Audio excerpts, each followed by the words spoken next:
Now we are up to the book of Nehemiah, chapter 6. And you won't remember the last part, so I'm going to kind of tell you where you were before, because in the old series they would always say, last time you remember, of course you didn't. So they'd summarize it, but they'd trick you by changing the cliffhanger and cheating, because if you saw how they got out of it, if you put them side by side, you'd know they changed the rules on it. It's always, they counted on that. But here we are in Nehemiah chapter 6, and it's a book about leadership. And one of the main things about this book is it's an excellent guide to the process of leadership and the character of the leader, and then the skills of a leader, and then as well the relationships of a leader. And you see all of that in here. So we have the enemies of the Jews continuing to conspire to keep Jerusalem from being fortified is the problem they have.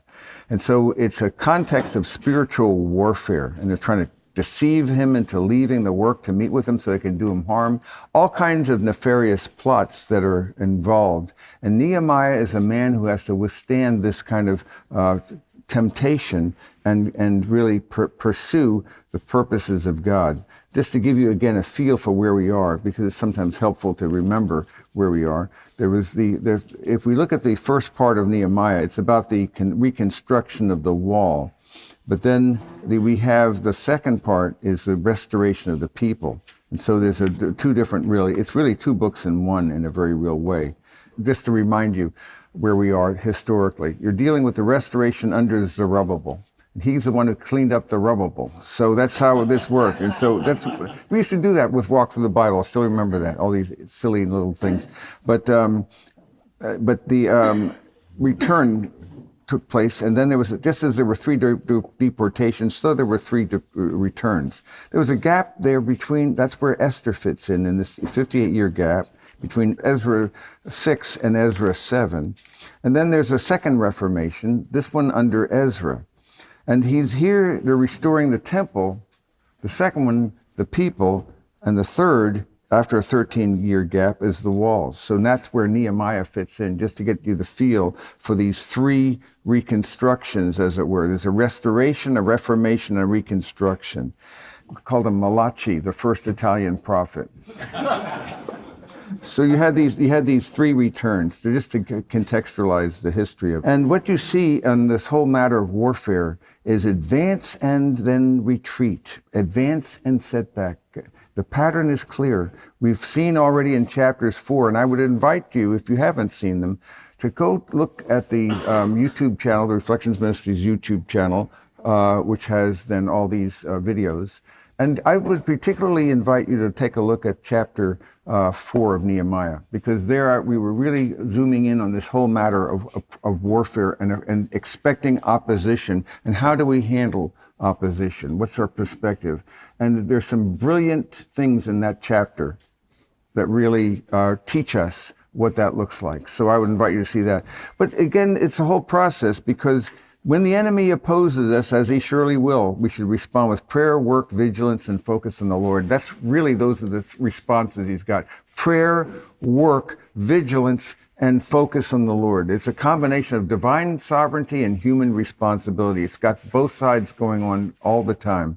And so there's a brilliant balance going there. So you have advance and setback. You're going to expect it. The more serious you get about this warfare, the more serious you get about your role in this world, the more you can expect there's going to be pushback. You're going to get noted. And demonic forces can then note you, and then the trouble begins. But that's actually where the joy begins as well, because it's in the warfare that the greatest things happen. And so there's an incredible thoughts, processes that occur in this time. Advance and then setback. And another advance and a setback in chapter 4, and then yet another in chapter 4. And then in chapter 4, and then the setback in chapter 5. And then we saw another advance, we're back and forth. So the spiritual life is clearly a conflict. And that's the thing I'm seeking to underscore in your understanding here, is that there's a conflict going on, and that there's a warfare that we have to understand. It's difficult and frustrating for our government to fight this enemy when we think about the 2001. There are enemies, all these new kinds of things that were done that haven't been seen before. But no matter what the enemy is, whatever the context you're going to be in, you have to put on the full armor of God that you may be able to stand firm against the schemes of the devil. He's used deception, trickery, and other schemes to destroy or neutralize God's people from what he's been called them to do by putting on the full armor of God. And you recall that there are three: against the world we renew our mind; against the flesh we reckon ourselves as dead to sin and alive to God; and against the devil we resist. And those are those three battle fronts that you're going to have. The mind is going to be internal, but then there's the other two are external forces. And so when we look at the weapons of the warfare, we think about the full armor of God, standing firm against the schemes of the devil.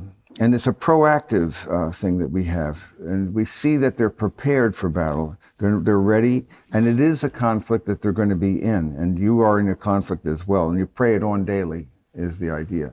So when you it's a kind of metaphorical saying of clothing yourselves. And it's significant that it starts with the belt of truth. And the belt was what would then hold the other pieces in place. It would be the establishment of that. So you first put on the truth. And you defeat lies. You defeat temptation by bringing us from the lie that is proposing to the truth that of God's word. Because Satan's attempts will always be to try to convince you that you have a better idea than God what your best interests look like, and that he's holding back or this, that, and the other. And you need to be aware of the very methods he's going to be using. And so you dispel an error by looking at the truth. And remember again about learning counterfeit money. How do they do it? How is it done when tellers learn it? Not by looking at counterfeit money. They look at the real deal until they know it so well. Even though they don't know what's wrong, they know something's wrong. You so know the scriptures that after a while you have an intuitive sense there's something not quite right. I remember reading a book and the first chapter was very good, and then the next chapter, something really eerie. And then it didn't resonate. And as I went on, I figured it out. It was New Age Mormonism. It was a weird combination it was, but it was a bizarre book. And it started well, very clever, and it can suck a person in. It's a kind of a seductive thing, because Satan would like to disguise, he can disguise a lake of truth with a pint of poison. You see, he can just disguise that poison, just enough. So if you were about to drink a glass of water, just don't worry. I just put one drop of cyanide in it, but it's not much. You won't feel. What would you think about that? You see, it's the percentage is small. It doesn't take much. And so the way you defeat error is by exposing it by the light of God's truth. And that goes beyond feelings. And so that's the idea. It would hold a soldier's tunic and their sword scabbard. So it was very essential. And it's really your invincible position of knowing who and whose you are in this world. Big deal, identity, isn't it? Remember how many times we talk about that. If you're insecure in this world, if you don't know who you are, you're not going to be very well positioned to stand firm, because you'll be standing firm on, your feet will be firmly planted in midair if it's defined by this world. But if you're defined by the Word, then regardless of your feelings and experiences to the contrary, this is who you are. And remember what it means to love yourself correctly, to choose to believe that what God tells you about yourself is true, in spite of your feelings and experiences to the contrary. So you replace error with truth, and you keep returning to that. And so this is not just theology, but a reality. And so you move from the mind into the heart is always the challenge, isn't it? Getting it from the head into the heart. And that's part of our process. We are in a journey, and we know who and whose we are. We're spiritual beings, but we're also amphibious beings because we have one foot in heaven and the other on earth. So we're tethered to this world, but we know who we are if we grasp the fact that we're seated with him in the heavenlies, and therefore no force of this world can succeed against us as long as we fix our eyes on the truth and on who he is. And he is the truth. So we will be the ones who overcome the evil one. The breastplate of righteousness, protecting the vulnerable organs, imagery of clothed with righteousness, that you're wearing his righteousness on you. And so that you are immersed in the righteousness of Christ. And that's your position. And you want to be quick to repent and to forgive. So recognize again that your position, needs to be realized more and more in your practice. So you're in a world in which you're being formed so that who you are, and I like to put it this way, you're both a new being, but you're also a becomer. So as a new being then, you are unchanged. You are, as God sees you, as holy and righteous, and that you are his child adopted into his family. But at the same time, as a becomer in this world, in our soul-forming world, we find ourselves thinking, saying, and doing things we don't want to think, say, and do. And so we wrestle with that, don't we? And so at the end of the day, what defines us? And we have to allow, not the world to do so, but again, return. So when you catch yourself doing something that was inappropriate, then you don't beat yourself up, but you return to the truth, thank him for his grace of forgiveness, and then you move on. By the same token, you got to also be willing to forgive others as well, because otherwise it's like trying to drink poison and waiting for the other to die when you choose not to forgive. It's not going to hurt them, it'll hurt you. The armor of God, the sandals of peace, which protected the soldiers' feet. And they were hobnails were on it, so to give them a firmness, a preparation for the gospel of peace. And it's the whole idea of peace with God is the basis for the peace of God. So because we have peace with him, we have his peace that goes with us. The armor of God, the shield of faith. The Roman shields were interlocking, which means that this was a collective warfare. So they really were not just isolated, but they were part of a collective whole. And they interlocked. This is the turtle formation, where they could go and be able to withstand the arrows, the flaming arrows. So the key here, fixing your eyes on Jesus, the author and perfecter of faith, not the enemy.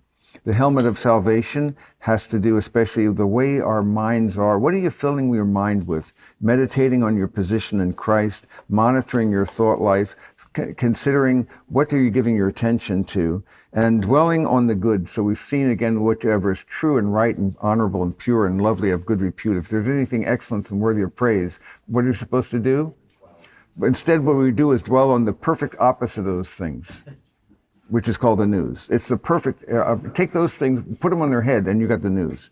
And we spend far, far more time with the news than we are with God's good news, you see. So you need to get away from the daily times and go to the eternal word, the eternal times. It's not a matter of not knowing, you're going to know what's going on, but not to get so granular and so focused on something that you wring your hands in despair and you lose your real hope and perspective that you're in the world for such a time as this. Understand your time and know what you have to do. You were born in a world at war, you see, and that you have to understand you are called then to be an overcomer in that world, and you're to use the weapons that God has provided for us. And do not be surprised then when we see all these things increasing, because Jesus said in the last days, that's exactly what you're to expect. And there are new forces that are now force multipliers that didn't even exist before, whereby evil can be now not only amplified by various practices and so forth at a collective whole,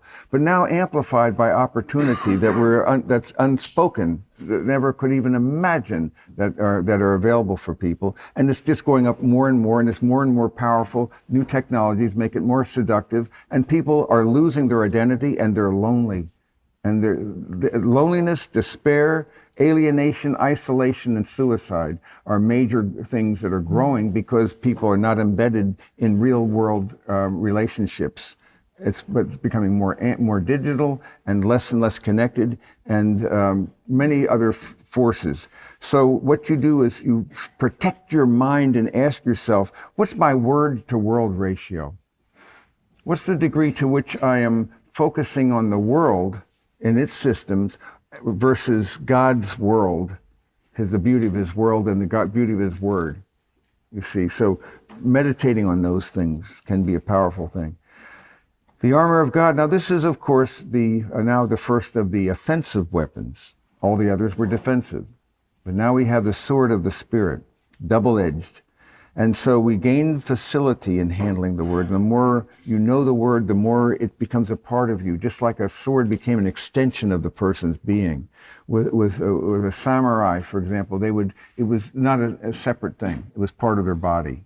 And it was there's the skills, maybe some of the greatest warriors the world ever knew, especially in 16th century Japan. Amazing things that were taking place then, but a world at war there as well. And the whole idea of seeing the genius, the skill, the excellence, and the best sword blades ever made. And it was an amazing place. So here you have skill, you have a weapon, you have the best sword ever made. It's the sword of God's truth. And you could read it and memorize it and chew on it and let it be a part of you and carry it with you and listen to it, as I'm now encouraging you to do on audio resources. Just listen to the scriptures and try that instead of hearing an audio book for a week. See how that works for you. I don't know that you'll regret it. I don't think you're on your deathbed, by the way, you're ever going to regret spending, I wish I didn't spend so much time reading the scriptures. I'm nuts. I shouldn't have prayed so much. You see, you get my idea. So the armor and as they link together, it was an offensive weapon. Quality of your prayer life determines the degree of your vitality, and endurance in prayer requires discipline. Then there are other resources we talk about. So that's just to emphasize the schemes of the enemy, and we see them very clearly in our text. So the first one is intrigue. Nehemiah's response is firm in his priorities. So let's take a look at Nehemiah chapter 6 and verses 1 through 4. It was reported to Sanballat, Tobiah, and Geshem the Arab, and to the rest of our enemies, that I had rebuilt the wall and that no breach had remained in it. Although at that time I had not yet set up the doors and the gates. Of course, walls without gates are like no walls at all. So you've got to have to do that. But they're getting close. And it's terrifying, their opposition. Sanballat and Geshem sent a message to me saying, "Come, let us meet together at Shepham in the plain of Ono." But they were planning to harm me. So I sent messengers to them saying, "I am doing a great work and I cannot come down. Why should the work stop while I leave it and come down to you?" They sent messages to me 4 times in this manner, trying to wear them down. Oh, okay. And I answered them in the same way. Now that's one of the strategies that he's going to be using. So he's firm in his priority. Imagine the Samaritan Daily Sun having reported this incident. Nehemiah says no to Ono. So this is the twist they put on it. Samaritan officials have disclosed that Nehemiah, governor of Judah, has again turned down the offer of Governor Sanballat of Samaria to meet at one of the villages in Ono on the Judah-Samaria border. The proposed conference would include the big 4 of the area: Geshem, leader of the Arabs; Tobiah, leader of the Ammonites; Sanballat, and Nehemiah. Sanballat issued a statement today in which he sharply criticized Nehemiah for his repeated refusals to cooperate. His reports that the purpose of such a meeting would be to work on a formula for lasting peace in the region. The Samaritan leader said with evident frustration, "This is the 4th time Nehemiah has turned down my invitation to meet and discuss our mutual concerns. These repeated refusals mean that the responsibility for increasing tensions and any violence that may results solely upon Jerusalem." Gee, it just sounded like today's news. Once again, you see the way that things are twisted. Of course, the narrative is Satan especially targets leaders with his schemes of intrigue. He uses subtle deception and plausible sounding appeals and try to wear you down by repetition as well. It doesn't sound like such a bad thing to do. So begins to be a pull, and compromising our sound doctrine for the sake of unity and so forth. But he's persistent in his schemes, wants to wear you down. And after a while, who does that remind you of? What figure? I'm constantly frustrated when I read the story of Delilah and Samson. How could you be so stupid? But you don't love me if you only tell me where your strength lies. Well, the Philistines are upon you, but he's not smart enough to put the two together here. He wasn't known for his sagacity, but for his strength. But at the end, he had a fundamental flaw, and it was women, and they tended to wear him down. Tell us the riddle. Again and again, this happens. And so some people are vulnerable to that, and the enemy of your soul is a student of your psyche. So I don't know how this works. There are hierarchies of principalities and powers and forces of principalities of wickedness in the heavenly places. We know that. But there are going to be various forces that are assigned to various people. And my suspicion is that there are higher ranks and officials and forces that will be assigned when people become more dangerous, you see, and more subtle ploys. Because you see, if they're involved with the sins of the flesh, that's perfectly fine. But the ones that are more subtle, by far, the sins of the spirit gets more subtle then. And so when you get more and more serious, the enemy is going to take note, and it's going to happen. So the constant attempt, but your requirement is to stand firm in your priorities. He said, I'm doing a great work, I cannot come down. And he just repeated that again and again.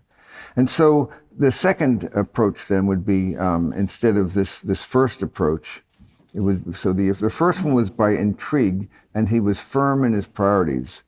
The second one that he uses is an innuendo. So let's look at chapter 6, verses 5 to 9. Then Sanballat sent his servant to me in the same manner a fifth time, with an open letter in his hand. In it was written, it is reported among the nations, and Gashmu says that you and the Jews are planning to rebel. Therefore you're rebuilding the wall, and you're to be their king, according to these reports. You see, we have unidentified reporters, but you've also appointed prophets to proclaim in Jerusalem concerning you, a king is in Judah. So you're going to not only do that, but you want to be king. We know it. And now it will be reported to the king according to these reports. So come now, let us take counsel together. Then I sent a message to him saying, such things as you are saying have not been done, but you are inventing them in your own mind. For all of them were trying to frighten us, thinking they will become discouraged with the work and it will not be done. But now, O God, strengthen my hands. So we turn to this understanding, and his response is forthright rebuttal coupled with prayer. She says, what you're saying is completely false. But now, O God. So there's a back and forth process of a correct response. The nice thing about a rumor is you only have to launch it with one gossip, and it'll spread like a virus from person to person, growing, and it has a way of becoming more malicious as it travels. Have you noticed that as well? It's like, gossip is like tasty morsels that go deep into the soul, and we love that because it makes us feel better about ourselves, you see? And that's why we have a kind of psychic voyeurism with things like storage wars and hoarders and things like that. Gosh, I'm bad, but I'm not like that. It's like psychic voyeurism. You're actually, it's a schadenfreude. It's a pain. It's a pleasure at other people's pain. But that's another craziness. People get addicted to other people's pain, and it's the strangest thing. One ploy doesn't work. Here's another for you. There's always going to be something new. So the reality is that they drop the germs of rumors and the virus will spread. So Nehemiah resists it with the truth first of all, and then with prayer. So you respond to the evidence. What you're saying is simply not true. And then you pray about that. And really, your blameless life is your best defense. So if there would be, as it's been said, if you were accused and thrown into jail for being a Christian, would there be enough evidence to convict you? Interesting idea. So what is the evidence? It's never profession, is it? But possession. It's easy to talk, but the possession, and that's manifested by the reality of one's response. So it's never the circumstances that define you. You're defined instead by the God who is above the circumstances. And you're defined, therefore, in a very real way by your response to that God in those circumstances. And the painful circumstances will actually drive you to, especially in tough times, to forge convictions in the tough times that will then help you in times where there are more options available. So even these dark times and difficult times are gifts of God if they're construed in a larger context that they're being used by God, inspired. They made it for evil, but God's going to turn it for good because He's going to forge you and strengthen you. And that's how you're going to become more refined and more purified and more like Christ. Now, you are already like as in Christ in the heavenly places, but you're also, remember, in a soul-forming world. Your spirit is seated with Him in the heavenly places, but your soul, your mind, your will, your emotions, your heart, your desires, your aspirations, your imagination, these are in process of formation. And they're being brought under the leadership and tutelage of Christ as we allow that to take place. But it's never going to be an easy process. And there will be opposition from various forces to keep you from being the agent that God wants you to be. He wants you to actually flourish and thrive in Babylon. He wants you to actually do well in Egypt, as Joseph did. He wants you not just to survive, but to thrive and to be an agent that's to be reckoned with in the spiritual realms. You may not be known by name in many contexts, but you can be, because you're a prayer warrior, you can be a person who is an agent in great things around this world because you're a player in that. So never see yourself as out of the game. Too many believers have a way of benching themselves. They start well. Many aspire, but few attain, because many start well, but how many finish well? You see, the number that make it to the finish line. But see, they thought it was a sprint, but it was a marathon, and it's a long obedience in the same direction, and that running with endurance, the course set before you, fixing your eyes where? Fixing your eyes on Jesus, the author and perfecter of faith. Our temptation is to lose speed by focusing on the other runners, you see, and you get stumbled up. See Chariots of Fire, you'll see how that happens.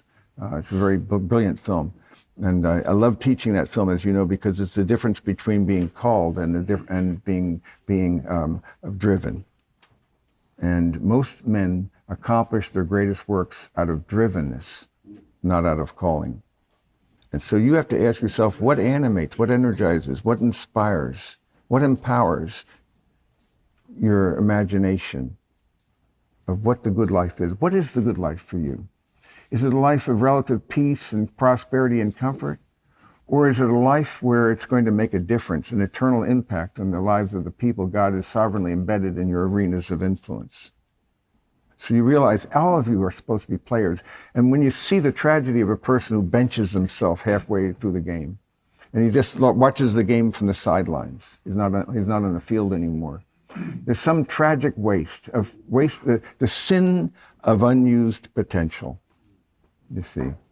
Because you're going to invest, even this day, you're going to either invest it or you're going to squander it, but you'll never get this day back again. This is all that you've got is this day. The past and the future are in our minds, but this day is reality. And that is why the present tense, as C.S. Lewis observed, is the closest thing we know to eternity. Walker Percy put it this way: to live in the past and the future is easy. To live in the present is like threading a needle. It's not easy to live in the present tense. We're so focused on what we have to achieve that our joy is dependent upon something, and we're hoping that the future will make up for the present lack. So therefore we do not know contentment in the present tense. And so that's why I say you're not your circumstances that define you, it's a choice. And contentment is a choice. And it's a radical call to take the risk of saying, with God, I have enough, I am enough. Contentment and gratitude is a choice, and joy is a choice. So your blameless life is your best defense.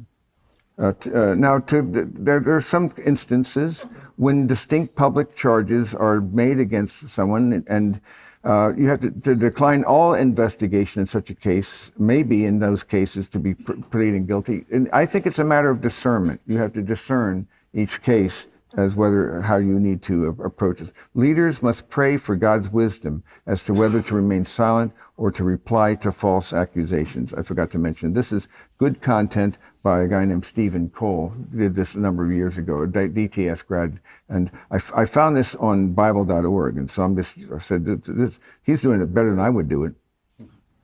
So, why not just walk through that and then amplify it? So there's a wisdom in this that I think is powerful. A third scheme is intimidation. And then once again, Nehemiah's response, fearlessly obeying God. So 10 to 14 is our next text. So now we go to entering the house of Shemaiah, the son of Delaiah, son of Mechabel, who was confined at home. And he said, let us meet together in the house of God, within the temple, and let us close the doors of the temple, for they're coming to kill you, and they're coming to kill you at night. But I said, should a man like me flee? And could one such as I go into the temple to save his life? By the way, that's inviting him to violate the law, because only the priests could go in the temple. They could go in the outer courtyard, but not in the temple. So it's a double whammy, you see, to be a man who flees for his life and violates the law. I will not go in. Then I perceived that surely God did not send him. At first he didn't realize that it was a plot, but then he realized, I see his malevolent intention that God did not send him, as he had supposed. But he uttered his prophecy because Tobiah and Sanballat had hired him. So that's why he went to this guy who was confined at home, who was presumably a prophet. So is this a true prophet of God? And so you're not just prematurely eliminating that possibility. I realized he was hired by Tobiah and Sanballat for this reason, that I might become frightened and act accordingly and sin, so that they might have an evil report, in order that they could reproach me. Remember, O my God, Tobiah and Sanballat, according to these works of theirs, and also Noadiah, the prophetess, and the rest of the prophets who were trying to frighten me. So that brings us to that passage here. And what we see here is intimidation. So Satan uses religious people to scare us into wrong behavior that would ruin our reputation, as he argues. And what you have here is a man claiming to have a word from God that would save Nehemiah's life. He's a prophet, isn't he? Maybe not. If he'd gone into hiding, his example of fear would have spread fear among the workers of the wall. That alone would have diminished his credibility if he had tried to save his life. And then, not being a priest, as I said, he would have disobeyed God's law by going into the temple. And so that's a very important thing to observe then. So these are powerful things, and these threats then that are very strong. This threat of intimidation, and it can be subtle because the sources can be sometimes surprising. Finally, infiltration. In verses 15 to 19, Satan's scheme, even now that the wall has now been completed, in spite of his opposition, he's not going to finish. I think I'm done now with you. Remember it says with Jesus after these temptations, that the devil left until a more opportune time. He never left, finally. It was another opportunity, and you never know. So you always have to be prepared every day, because you do not know.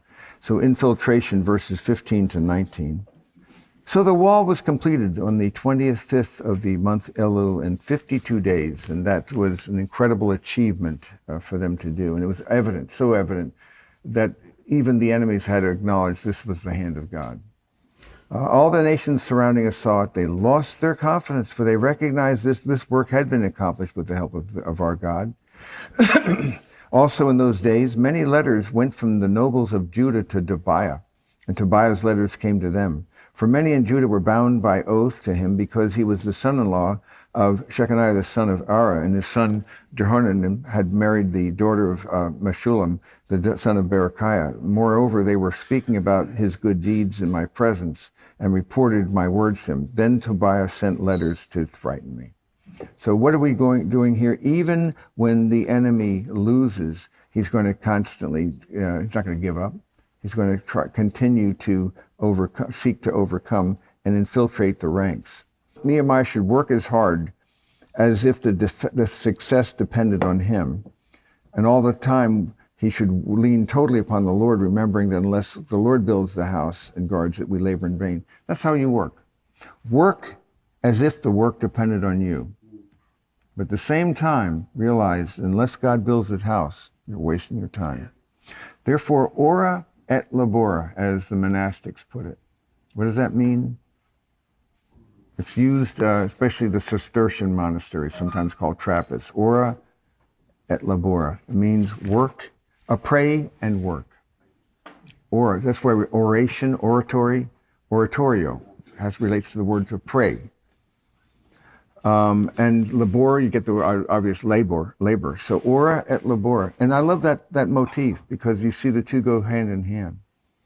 It's not a secular sacred. Remember, as I like to put it, the so-called secular becomes spiritual when? When does the secular become spiritual? When the focus of your heart is on the eternal. Then no matter what the object of your hands is, suddenly what is mundane and routine takes power and glory. Teach me, my God and King, in all things thee to see, and what I do in anything, to do it as for thee. And George Herbert's poem, The Elixir, he's talking about everything matters because all may of thee partake. Nothing can be so mean, rude, or ordinary, that with this tincture, for thy sake, that's the tincture, will not grow bright and clean. Anything you do for the sake of the King, for the name, suddenly takes on a taint, not of the secular, of the passing and the temporal, but it begins to be illuminated by the radiance of the eternal. As you now take those things that are passing away, and now you're taking these things and transmuting them. You're putting them into a new phrase, and you're transposing those things that were dead and making them beautiful. So you take those gifts of God that God's given you, and you depend upon God. But at the same time, you realize it's you. So that, by the way, the contrary is also true. Remember, the so-called secular becomes spiritual. The so-called spiritual becomes what? Secular, when the focus of your heart is the temporal. A person can be the president of a seminary, and if his major objective is to make that the biggest seminary or whatever there's a lot of times, or it gets into the edifice complex. You know the edifice complex. If a little buildings, if a little is good, more is better, and too much is just right. Buildings, budgets, and body counts, because the visible is occluded by the invisible, the unseen, is always occluded by the seen. It's a very dangerous thing. Our minds don't look at grace, but at nature. Nature eats up grace. And so the idea is realizing, though, that if you can have a grace-filled natural world. You can bring grace. You're an agent. You're an emissary of the King, and you're bringing something with you that the world does not know. You're actually bringing with you the power of the world to come. Because if Christ is in you, then you are walking in his resurrected power, are you not? And so if you are filled with his power, strengthened with all power according to his glorious might, as it tells us. This means that actually you can do things that are otherworldly in this world, that they're hints of a new world to come. And that's what some theologians call proleptically, living proleptically, which is to live the future in the now. You see, if you are an agent of the kingdom to come, and if you're walking out of the resurrected power, that's the age of the world to come. Where are you doing it? What arena? You're doing it in this temporal arena. The amazing thing is that you're living the age to come in this present darkness. You're an emissary, a light, an agent in this world who's called to make a difference in the lives of other people. And so that's a powerful thought, that we are called to be players and agents. And there's nothing that can be so mean that with this tincture, with thy sake, will not grow bright and clean, you see. A servant with this clause, I'll skip one of the stanzas, a servant with this clause. In other words, a servant who understands that the ordinary can become extraordinary if it's done for the King. A servant with this understanding, with this clause, makes drudgery divine. Who sweeps a room as for thy laws, makes that in the action fine. Now, George Herbert, who lived from 1593 to 1633, died, he didn't even reach his 40th birthday. brilliant. But in this poem, though, he's imagining in Elizabethan England, what was the most mundane task you can imagine? That's what he's doing. He's picking the most mundane, thankless task you can think of. Well, especially and he lived near Salisbury, and he had a little parish there. It was totally anonymous. No one knew who he was in a very real way. This was a giant, and then he just changed his whole life. But in that understanding, though, you're living in a context where they heated their homes with charcoal, and also they made their meals with the charcoal fires. What would that require, therefore, in those homes? Think of a cottage where you have, a stone cottage. What's required then? There's a lot of ashes, aren't there, you see, because of a charcoal that's going to be there. So a charwoman, they call them charwomen from the charcoal. This is the lowest, most thankless job you can imagine. A charwoman would come about once a week, and she would then sweep the chimney and sweep the floors. And she was probably, even regarded her presence was probably a nuisance. Oh, she's here, you see, let alone being thanked for her work. So that's what he's doing. He's taking a thankless task, an ignominious task, and he's elevating it. So he says, a servant with this clause, this understanding, makes drudgery divine, who sweeps a room as for thy laws, makes that and the action fine. I got to thinking about that and the action fine. I think that refers to the actual task, that her work as a charwoman is like that of an ambassador to France. That work becomes elevated to a great work because it's done to the king. And the action, I think he means, is the way in which she does the work. She does it with excellence. Even though no one will thank her, no one will appreciate it, she does it with dignity, she does it with excellence, because she's doing it to be pleasing to an invisible audience of one, rather than to impressive to a visible audience of many. That makes all the difference in the world. This is why the greatest saints probably in the history of the world will be not recorded in church history textbooks. But these are people who live faithfully a hidden life and rest in unvisited tombs.